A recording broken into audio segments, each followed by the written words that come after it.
Welcome to the Practice of Love podcast.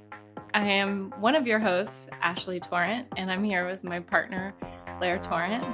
I can think of so many adjectives to describe you, but none of them are coming to me now, but the love of my life and my best friend. We are here back after we said we're going to be back again and again, and it seems to take us a month to get back. It's an inordinate. We will find our rhythm. Yeah. Yes. We have to find a different day. We have to find some sort of rhythm or day. You have a tendency to be exhausted at this time that we've scheduled because you have so much going on. Well, I'm a busy man. I have to keep you in a life that you're unaccustomed to. Yes, I need to buy more flowers. That's right. What are we talking about today there?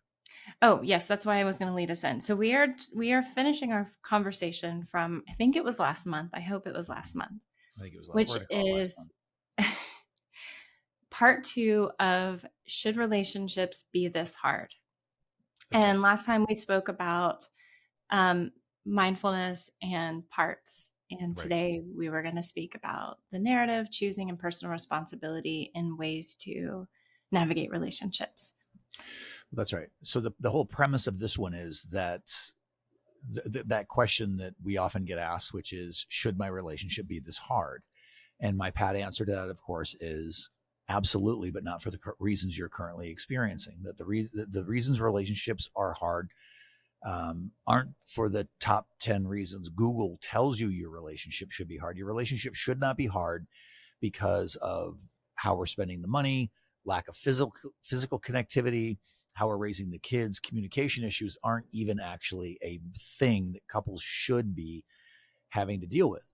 Relationships should be hard because of the 5 practices we talk about in the book, right? And we sort of illuminated some of those last time. We said your relationship should be hard because it asks you to be more mindful and aware of yourself, right? Mm-hmm. And that your relationships, they beg the question, who in you shows up, right? When you want to bring, in the most difficult times, can you bring the best version of yourself forward? That's a reason why your relationship should be hard. Mm-hmm. And that's as far as we got. Is that correct? We got to parts, or did we get to narrative? Yeah, we got to parts. And I noticed the leaf blower's back. Cue the leaf blower. Right. Well, it wouldn't be a show without some version of lawn care happening in the background. No, but you just did a wedding, and I bring this in because I really, although I've heard you talk about this stuff a lot, mm-hmm. I'm always surprised at how much I've drawn in because I think you're how much I'm drawn in because I think you're a really good storyteller and the way you present things. But you did a wedding and you talked about this. That's you talked about this isn't puppies and rainbows. You talked about what it is about relationships. And I thought I really loved it because I thought it was real. Yeah. I feel I'm going to try not to paint with broad strokes right now, but I feel that sometimes people get married and they don't understand really what they're signing up for.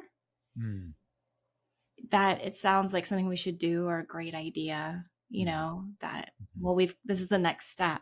Sure. And obviously partnership doesn't have to be legalized through marriage. But I think it's interesting when people get married, how many people actually know, what are we really signing up for? That this is a journey we're taking together, that when we say in sickness and in health, that it requires all these things that we're talking about.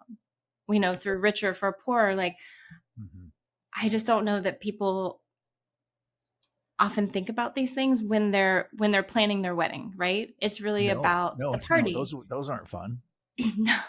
No, they're signing up for the hope, not the practice. Right. But the practice that you've laid out, I think is so beautiful in navigating those things that are highlighted in those marriage ceremonies. But I guess my question is, how often when people are planning a life together, do they actually think someone's going to get sick, or we might get bored of each other one day, or the sex might fizzle out, or so anyway, I thought it was really beautiful when you brought the reality of life together into the ceremony, and the couple obviously trusts you and have been with you for a while. They didn't know what I was going to say. And Yeah. they were like, nope, we trust you. Say whatever you're going to say. And so just to give you guys a sense of what I said is, we ushered them in, they are standing there and, dearly beloved. And they said, this is the part in the ceremony where the person in my shoes is, or in my role is supposed to expound on the virtues of relationship and the sanctity of marriage. And I'm not going to do any of that. I'm a couples therapist. I've been to the puppet show and I've seen the strings. I know what you people are doing out there. And that garnered a bit of a, laugh of like, yeah, it's kind of true. And I said, that's when I said, relationships are hard. Love is inconvenient. And the person that you've chosen to spend your life with can often be a pain in the ass. And so what do we do with that? And these are none of the reasons you're currently experiencing are the reasons your relationship should be hard. Your relationship should be hard for these reasons. And the fun part is when you're practicing in the way you and I are sort of encouraging people to practice their relationship, to make their relationship a practice. All of the things that you hoped for on that big day, all the things that you wanted for in your life, all those rom-com moments and that connectivity and the vulnerability and the good sex, all can be yours if you're willing to do this, if you're willing to practice. The thing is you have to do it when you don't want to. Yeah. And so that's where I say, it requires us to be more mindful of ourselves. It requires us in the most difficult times, asking the best parts of us to come forward. And to kick off this conversation from where we left off before, it asks us to foment and create a narrative about our partners that is full of kindness, compassion, empathy, and understanding. To build a story about them that way. Yeah.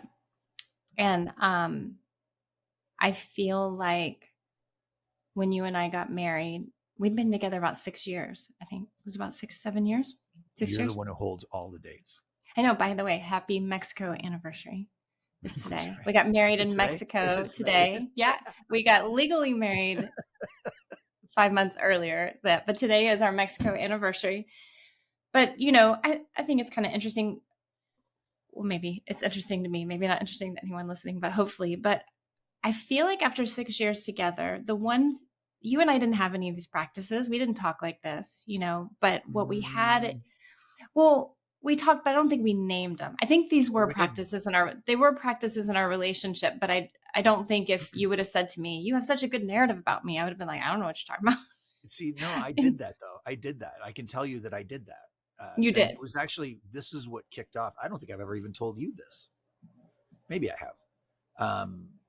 But what great, podcast stuff, right? I mean, it's coming out right now. Holy shit. No, so, I had dated a number of women. I mean, a lot of women.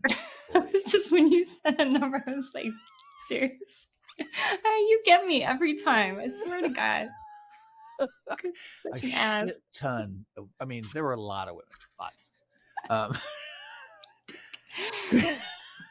So sorry. That was a good one. No, but there were. What I like to say is there were some really good people. I dated some good people out there, and what I recognized is that I had a way of making those relationships difficult. I'm not saying any of those had legs to be longevity, but I would foment and create a narrative about them that wasn't great. Oh, I never knew this. Oh, it's true. Yeah, I did this. And I would create these narratives, and I would sort of, be critical of them in various ways, all the ways I would. And I think it really did keep me from vulnerability. It kept me from having both feet in the boat. And it kept me from staying with these people longer than I did. And when I met you and, we had gotten past the limerence stage and we'd been together for a while, I recognized that I had started doing that to you. I didn't know this. I know this is, and I actually tell this story a good bit. I actually don't want to know this. No, I think I do, because I recognized that I was doing it. It wasn't fair. Like, it didn't allow you to be human. This thing that I was doing really kept me from vulnerability, and I wanted to go deep with you. I wanted to really be able to love you the way I needed to love you. And so I started to make sure that I was creating a story about you and a narrative about you that was full of kindness, compassion, empathy, and understanding. And I made a concerted effort to make sure that I did that, because I knew that I was geared to go the other way. Why did I have not known this? Like, and I feel kind of like, wow. Like, I honestly thought you did know this. I thought we talked about this. Yeah. oh no, Yeah. I never knew this. What Yeah. kinds of narratives were you telling about me? They As a didn't pain in really, the ass. well, I I mean, was going through a really hard time early on in our relationship, like yeah, pretty dark. by then I had already gotten to that place. And Oh, yeah, but I was like, you know, it wasn't even any like specific narratives. It was just like making sure I was like making sure that I was leading with kindness in my brain and leading with mm, compassion and understanding and making mm. sure that I was meeting you with a soft heart and with an open heart. Yeah, and I knew that was something that was going to. I think I talked about it in the book. You didn't read the book, did you? I did. I edited the book. I didn't write it. Sorry, I was Yeah, going there, but I edited it with you. Like, you did. yes. I feel like I talked about this. Maybe I didn't talk about it in the book, but yeah, yeah. I wanted to make sure that our relationship was not going to fall prey to some sort of stupid, asinine, immature narrative that I could have created as a younger person. Oh, well, you talked about like when I was pregnant, you'd seen like how people thought about pregnant women, and you had to take a moment and decide like, Mhm. how do I want to be in It was relationship that. It was essentially to, that. Yeah. yeah, a pregnant woman? Because is a little like, whoa, what's happening here? Yeah, I know. You Especially that booty. know. That thing was like, Okay. whoa, what is happening here? Okay. Another time. That's in the book. No, it is in the book. So if you want to hear about the big booty and the underwear with the pistols that turned into whatever, you can read the Sniper book. rifles. Check out the book. Okay. That's right. So what I think is interesting that you said about narrative is that you had a tendency to tell a negative narrative. And I Mhm. think for me, um, in other relationships, I would let my trauma take over and kind of have a dissociative narrative about people. What's And I that? would be meaning like I wasn't paying attention to red flags, with a Oh, lot of okay. people. Like That's I would interesting. ignore bad behavior. I would try to tell a different story. I would make Mhm. excuses and things like that. I don't feel like I did this with you. I was really much more grounded with you. Um, but in other relationships, I remember just letting too much suffering go on. And then what happens to me is one day I wake up and I see the truth and I'm like, I'm fucking done. And Mhm. there's no conversations. Mhm. I've been having a conversation inside myself. That's what I'm talking about. That's what I'm Yes, talking I've about. been It's having, just a and different version. Yeah. it Yeah. is, but I've been having it's gonna be okay. They're so Mhm. wounded. They're so this Mhm. conversation. And then I get to the point where I wake up from that like trauma induced fog and I'm like, I'm done. Where Mhm. I think a lot of people do what you do where, the limerence runs out or someone gets familiar and then you start noticing like, Mhm. I don't know, Mhm. like things about their body or things they say or habits or That's it. they're That's what I'm talking chewing about. or yeah. Yeah. Yeah. And Right. yeah, They're and you chewing. start to create reasons to leave. So, but I think there are people that are probably familiar with the way I was doing that, where we just are a little too accepting and wait a little too long. Yeah. Yeah. No, that Yeah. makes a lot of sense. So what I want to point out about what you were saying about, being mindful of your narrative, it's not a denial of who the person is, but it's what No, you're choosing to focus on that that's actually right. nurtures the relationship and brings you closer together. That's right. And I also like to say this. You can't just create a fun, awesome, sexy narrative about somebody. I mean, you can, and then you're delusional if they're not Right. fulfilling it on the other side. That's And what I so, wanted to make clear, that you're not just exactly. saying, "Oh, Ash is so delightful," and I'm actually a real pain in the ass, Right. which I'm both. Eh, it's fair, but you're not really that much of a pain in the ass. Yeah, that's it. It's like you can't stand over your garden and go, there are no weeds in my garden. And tell a story that there are no weeds in your garden. Open your eyes and there are no weeds in your garden. No, Mhm. someone needs to be there pulling some weeds. And so it's a two-way street, right? Like for me, that narrative was omitting because that's what we do in narrative therapy. We're taught that we prune the narrative, Mhm. right? We prune the narrative and we are negatively bent. Like our brains are negatively bent because of the amygdala, because of our old brain, because we once lived in a world where we were back in the food chain. We had a sharp stick and perhaps a cave to keep us safe. Um, our brains are negatively bent, and we can foment and create narratives from a negative perspective. And I was doing it to keep myself safe. Yes. And so what I was pruning from my narrative was, or I could have pruned from my narrative, was all the good, or a lot of the good. Mm-hmm. And I think that's also what people do, is they prune that narrative in a particular direction to keep themselves safe from vulnerability, safe from going over the falls, which everyone professes to want.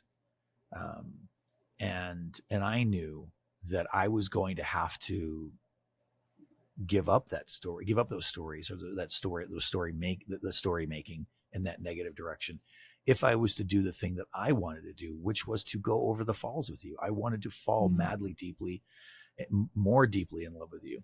And that's exactly what I did. And I look love at me that. now. And look at me now. I know. We just keep going deeper and deeper. And seriously, we do. I feel like we find, oh my God, a new level of love. Totally. And we're not, I'm not bullshitting you. Like, I do feel like I fall more in love with you all the time. True. And even as we do our own work, you know, we reveal new versions of ourselves. You know, as I heal, I know I reveal new versions of myself. As you do more healing, you reveal new versions of yourself. And then it just gets, it's always interesting and beautiful. And hard. And hard. Yeah. Well, so two things I wanted to say. One is, I grew up in a house that was very critical. And so I want to bring this in because I think there's a lot of people that grew up in homes where parents were critical of each other, true. like picked apart each other and maybe picked apart their children. And I think when you grow up in a home like that, I think it's important to be really mindful of how it can be easy to focus on those negative critical parts and to look for things to pick apart, and then to focus on those and build a narrative. That's a great point. So pay attention to the culture that you came from, and how the people in your family were held. Were they loved and cherished and revered, or were they like picked apart and criticized all the time and judged? Well, that's right. That's right. And another way into the storytelling and the narrative is to look at what part of me shows up in my relationship. Yeah. Because the authors of our narratives and of our stories about our partners is created, edited, and authored by our parts.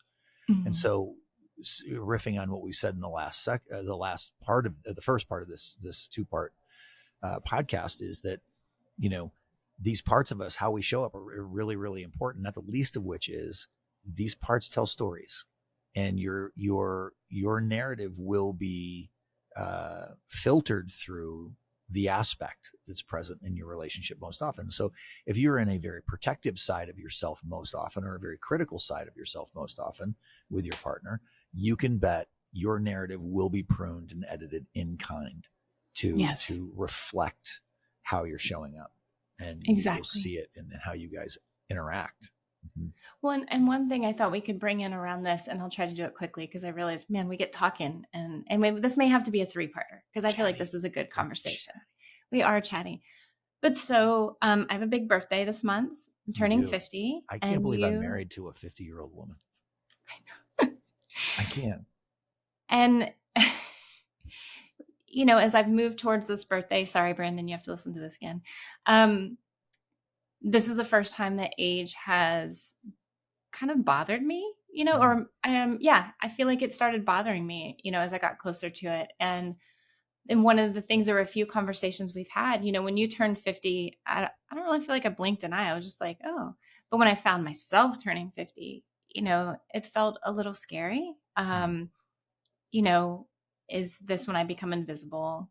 You know, is all the things, you know.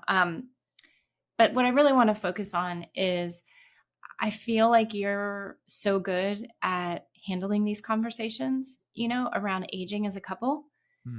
I feel like you're very honest. Like, you're like, we're getting older. Our bodies are changing. But what you focus on and the way you talk about it, which I can't really put words to in this moment, so maybe you can, but I feel like you've walked us both through this in a beautiful way. And I'm very grateful, because I grew up with men that thought like 50-year-old women, ooh.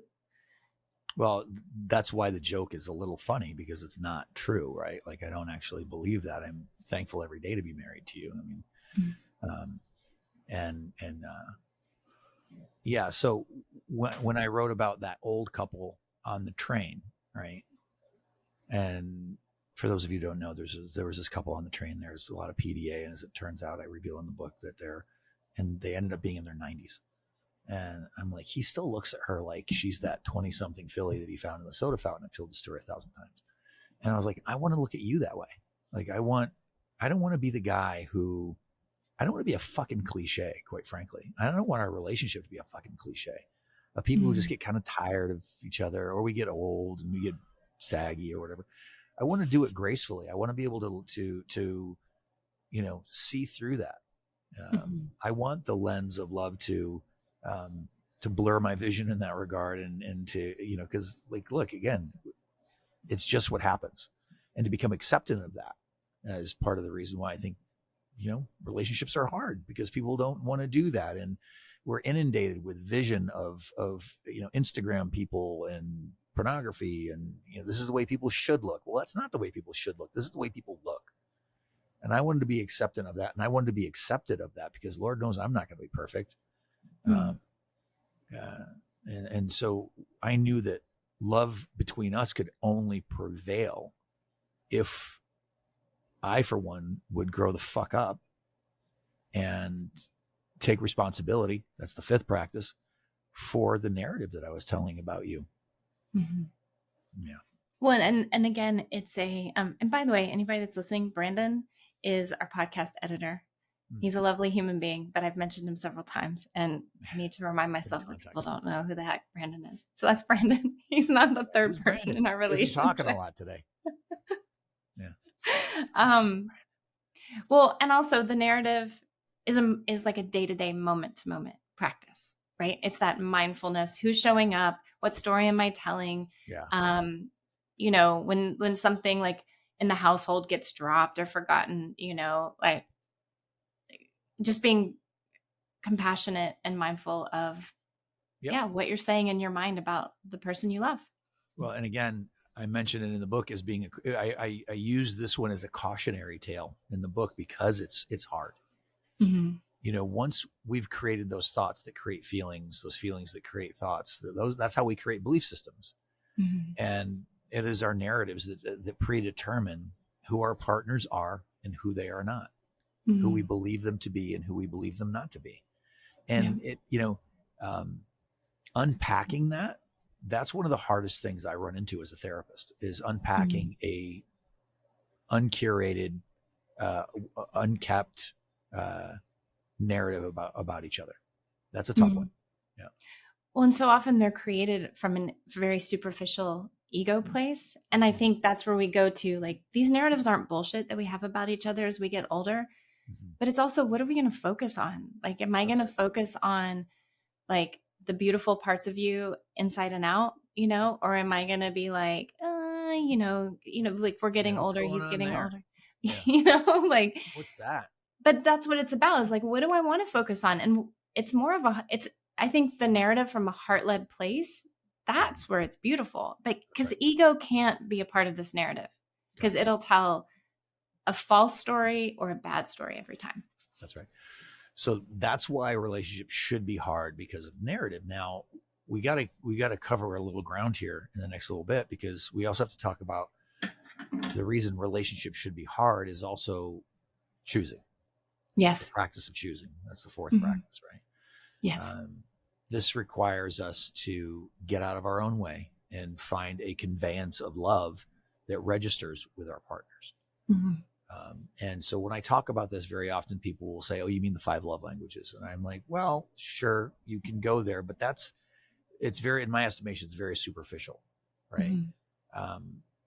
What I know about you, the way you like to be loved and cared for, is directly related to your wounding. It's true for all of us. And so the love languages might live on the surface, but to know your partner deeply and to know them intimately is to know what those, and this is what makes love tough, is to know what those wounds are. And they are under the surface and come in the form of, were you loved? Were you safe? Were you enough? And did you matter? Yeah. And ferreting those out and learning what those are for your partner. And in this regard, it's like you could be fighting over how to spend the money, how to raise the kids, various other things that seem important but live on the surface, and what you're actually fighting about is on the surface. What you're fighting for is underneath the surface, and you both have it. And it's important to figure out what that is. And it comes in the form of, were you loved? Were you safe? Were you enough? And did you matter? Yeah, and it requires someone to be paying attention, to be listening, to be attuned to you. Um, and someone said to me yesterday, a friend of and mine were having a conversation. She goes, we're talking about gifts, and she goes, "Oh, gifts are your love language." And I was like, "Oh," I was like, I guess from that standpoint, I love gifts. I love giving gifts. That's something really delightful. But when you boil it down, like, you know, for me, love is about feeling safe, you know? I can really love and feel loved when I feel safe. And so I don't need you to give me like gifts. I just want to feel safe. Right. Like I can Right. do without all the other things. And so, you know, I think you can have, like you said, some of those superficial exchanges. Like someone can give you gifts, it doesn't mean they love you or you're safe No. with them, No. you Well, know? And I think we can get caught up in those, that's like, right. oh, well, if you brought me gifts, but I didn't feel safe. Well, Yes. that doesn't No, work. that would not work with you. Right. No. That's why it's superficial. Yeah. Who doesn't like a good gift? But to know you is to Mhm. know you in your most difficult, most vulnerable moments of your life, even the moments of your life when you've been perhaps upset with me, um, that very often behind that, you know, protective aspect of self, behind the argument, there has always been a little girl who's just always wanted to know that she's safe in the world and never knew that No, until and me. this is a beautiful example of how you love me. So we bought something on Facebook Marketplace the other day, and normally you go get these things because I don't like going to people's houses or seeing strangers or talking to people, period. But but I was like, I was going out near the area and I said, I'll go pick it up. And I didn't even think twice about it. But as I was driving there, Mhm. all my nervous system started getting escalated. And I remembered this is what trauma does. It makes you forget. Like you're like, oh yeah, I can go to someone's house. And then you're like, all of a sudden my trauma goes, yeah, what if it's a weirdo? What if this happens? What if that happens? Um, and so all my trauma was getting kicked in, and you like literally checked on me. You called and you said, "Hey, have you picked up the mirror yet?" And I was like, "No, I haven't left yet." And then it hit me. I was like, "You're making sure I'm okay." Like Yeah, you know how scary, you knew it was scary before I registered it was scary. that's right. And you were literally like making sure I was going to be okay. And you said, "Are you sure you want to go do this?" And I was like, "Fine." And then you said, "Let me know." I think you said, "Let me know when you get it." Well, Um, the thing you don't know about that is I already vetted them on Facebook Marketplace and knew who they were and saw that we had mutual friends and, you know, in town and all of that. So it was like I had already I had already reconnoitered the area. but that to me is like the best kind of love, Right. because I know that you would because you know how triggered I can be by this. And I don't need to go into the reasons why, but there's plenty. Um, you do that kind of like background check. Mhm. And I love that about you. And then you check in on me. And I know I can handle myself, but you also know that like the shit feels scary. Yeah. So that's to me is like choosing. That's like attuning to your partner and Mhm. knowing like what what in the world makes them feel loved. So I want to share that. Well, right, and that's the point of it, right? That's why it's not easy to get to know someone on that level. It takes true interest. It takes real attunement to dig in and also getting past yourself, because very often the way this shows up in fights Mm-hmm. and discord, where Mm-hmm. you're meeting a protective aspect of self, you're meeting a part of someone who maybe emotionally or physically flees the scene. Um, maybe your partner ends up in an inner critic to protect themselves, and so what we often do is we just tussle with that, Mm-hmm. right? We just get in. What would you say? How dare you? And we get in that. It takes another level of connection, attunement, and love to go, no, no, no, no, I heard that. And then go, hi, little Mm-hmm. girl, you don't feel, I get it. You don't feel safe. Okay. Mm-hmm. No, no. And so we don't want to get caught too much up in this, the fight on the surface, because No. that's what we're fighting about. What we're fighting for, what you're always fighting for is to know you're safe. It's the thing you've been fighting for your whole life. Yeah. And it's part of my job to make you feel safe and to let you know that you don't have to feel unsafe anymore. Mm. Yeah. And it's amazing when you can name like what's happening in those moments. Like I was working with a client and her partner, they were having a big life moment that was happening and they both were triggered in anxiety. And I could just tell that they both regressed. And as she was unpacking it, and when I named like, it sounds like you've regressed, and I'm wondering if your partner's regressing because the language your partner's using feels very old. You're having old conversations, that you haven't had in a while. Mm-hmm. And it felt like just her awareness that they had both regressed and that they were both Yep. triggered and both an anxious parts of themselves, Mm-hmm. felt like she could go back and have a different conversation. Mm-hmm. And there's something so beautiful about that. Like, but she was choosing to recognize like, oh, he's not just being an ass. Mm-hmm. There's something going on for him and there's Yeah. something going on for me. And how can we like de-escalate this and come to understand that we're both feeling a little scared and overwhelmed? That's right. And I've got my stuff too. It's not just you. Yeah. And so this is again, one of the big reasons why relationships should be hard. It's because you are challenged to know your partner beyond just the surface level, and you're to find an interest in knowing them in a way that perhaps they only barely know themselves.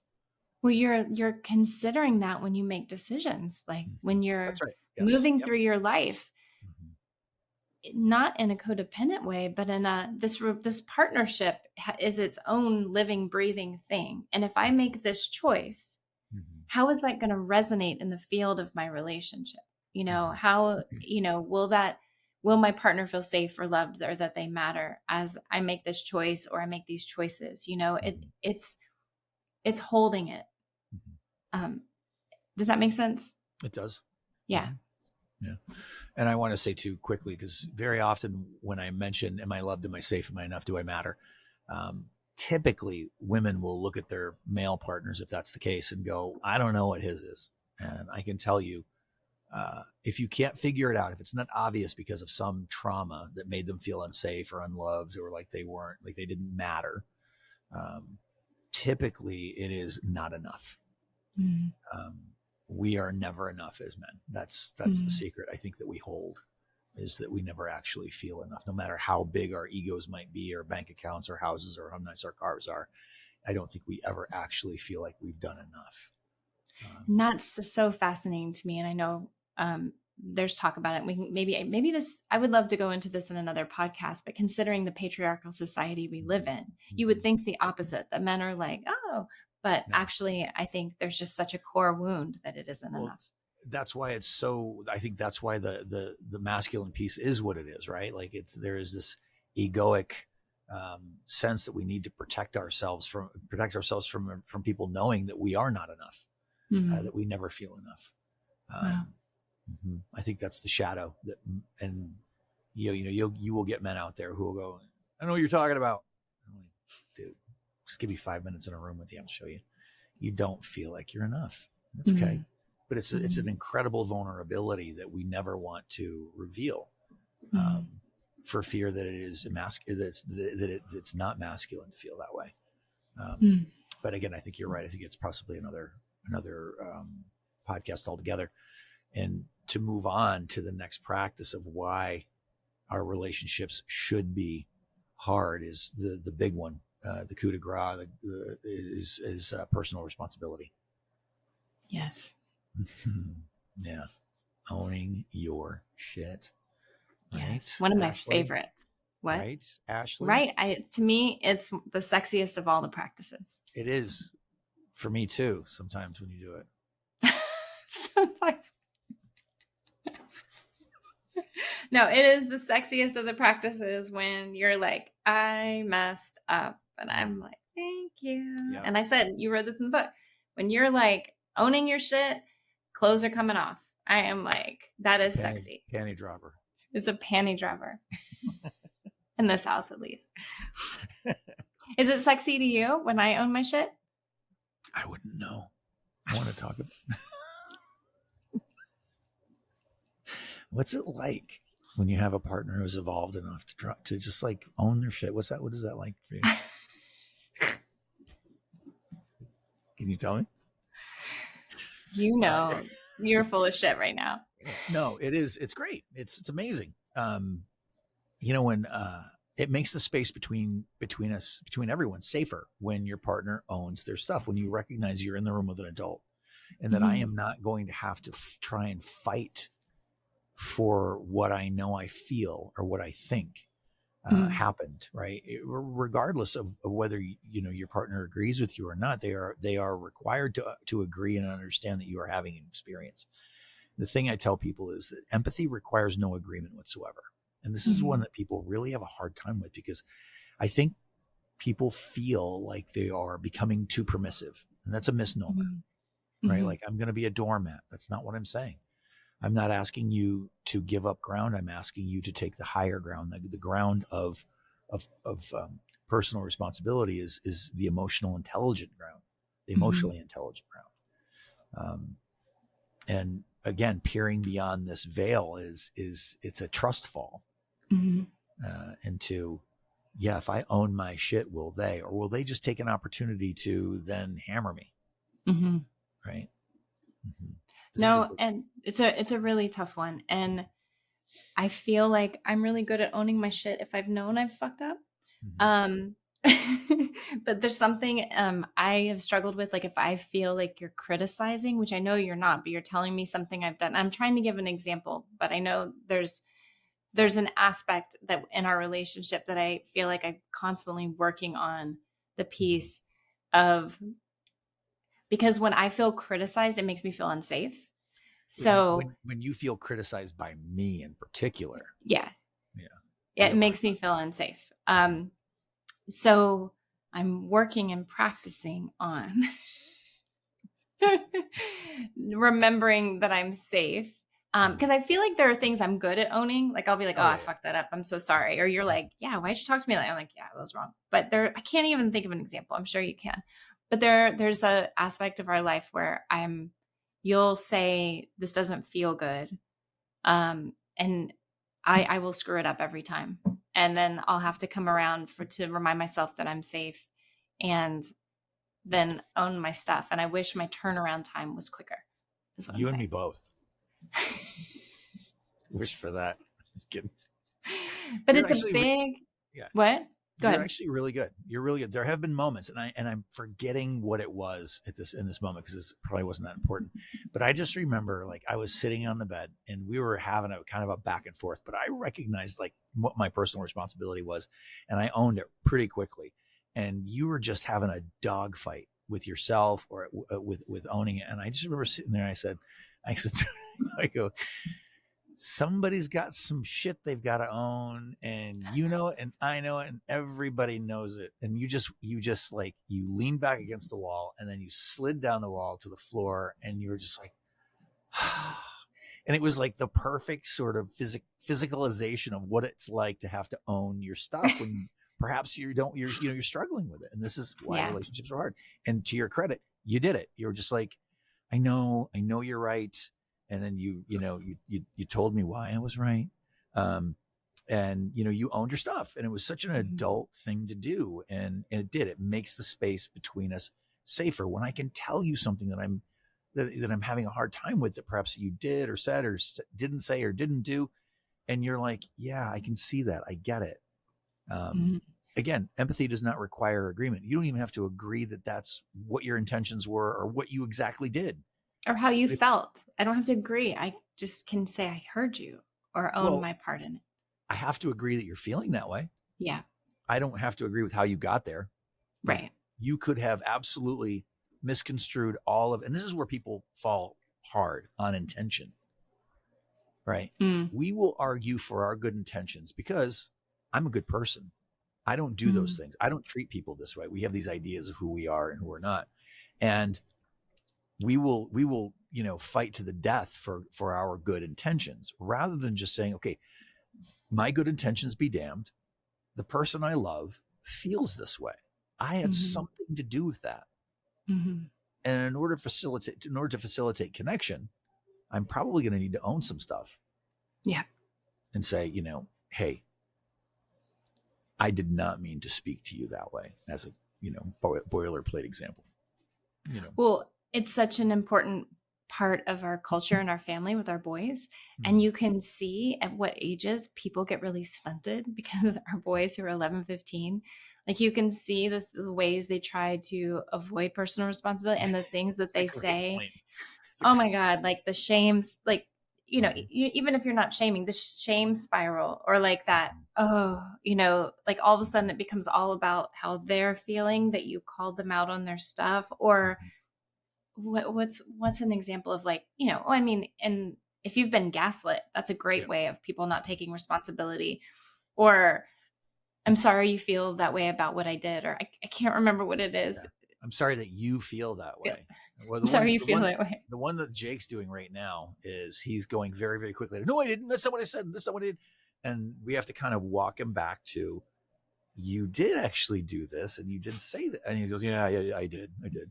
I But did. his immediate response is to go It's on no, the I defense. didn't. And so your Yes. point is a good one, that people will get frozen, I think, in those young places and argue from that place. Yeah. I'm determined that our boys evolve past this in personal responsibility. It's true. Oh my God. I Well, and mean, we try to be good examples of that. Right. At yeah, least I like I'm do. like, it's easy. Hey, I'm sorry I did that. And then the behavior changes or something. But I also notice, and this is the last thing probably for time, but people will say take responsibility and then the behavior stays the same, which makes Well, me crazy. this is the thing, and I was just covering this with a client just a minute ago, and that is that, like, why are we rehashing things that from last month, 2 years ago? And I'm like, because it hasn't been spoken to properly. He's like, Mm, but we've talked about this for years. I said, what happens is you get past it, quote unquote, past it, because you just want it to be better, or you want to move on with your day. And so you vaguely speak to the thing that happened, but no real personal responsibility was ever taken. No apology was ever properly made, and no like sort of speech to like, this is how I'm not going to do that again, which is the architecture of a proper apology. And so when something comes up that looks, feels, and smells remarkably like that thing that happened last month or 2 years ago, your partner's going to go, yeah, this is just like last month. It was mhm, just like 2 years ago when right? And you're like, how are we still talking about this? I'll tell you how, because you haven't owned your shit. That's right, how. When you right, own it and you go, hey, I should have never done that to you. I'm really sorry that I made you feel that way. And here's what I'm doing to make sure that I don't do that to you again. right. The nervous system is looking for that. The nervous system Yes. is saying, help me know that I can stand down, that this is probably not going to happen again. How do we do that? Ownership. And this Yeah. is why. Mhm. This is why your relationship should be hard. Yes. It requires you to pay attention, That was my put a mic little drop. effort That into was it. my mic drop. We don't need to continue. What are you Oh, doing? sorry. Just kidding. We're complete. The end. Show up for your relationship the way you show up for your workout, your job. Not my workout. I don't know, whatever the thing is. Show up for it. Yeah. Okay, I think we're complete. Are we? I feel good. I feel good too. So that's it for this episode of the Practice of Love podcast. I am your host, Lair Torrent, with my lovely Ashley Torrent. Join us again, won't you, for our next episode? I'm not sure what that's going to be, but I'm going to be sure. This was fun. Let's do it again. Yeah, it was great. Okay, hopefully we will be back here soon.